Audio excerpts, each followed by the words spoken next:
Learning that bad guys were hiding in my house, cold sweat instantly covered my forehead. I shakily put down my phone and carefully glanced to the side. Sure enough, there was a dark shadow behind the curtain. I was so nervous I couldn't breathe. Out of fear, I kept swallowing saliva, then slowly moved my gaze toward the exit. Turns out there wasn't just one person. My body couldn't stop shaking. The thugs hiding in the dark also heard the noise. They called to their buddies, ready to make a move. Suddenly, the lights went out. When the power came back on, I was no longer on the couch. I took advantage of the darkness to hide in another room, but they'd already locked the front door tight. They were sure I was somewhere in this house. As they opened room after room, finding me was just a matter of time. And then, the leader seemed to sense something. Step by step, he closed in, heading straight for the room I was in. I curled up in a ball, not daring to even breathe. As the footsteps got closer and closer, I desperately closed my eyes. Just when I was about to give up, the doorbell suddenly rang.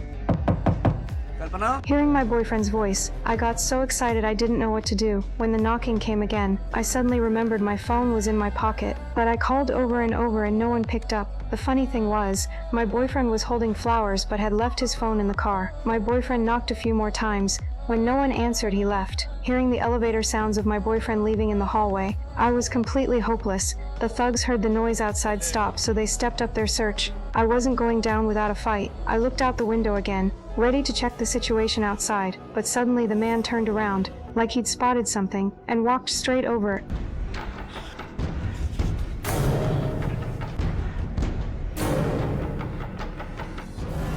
At this critical moment, his subordinate suddenly called out to him. Turns out they'd found a hidden passage. They quickly chased downstairs. I finally breathed a sigh of relief. What a coincidence. Right then, my boyfriend noticed my missed calls.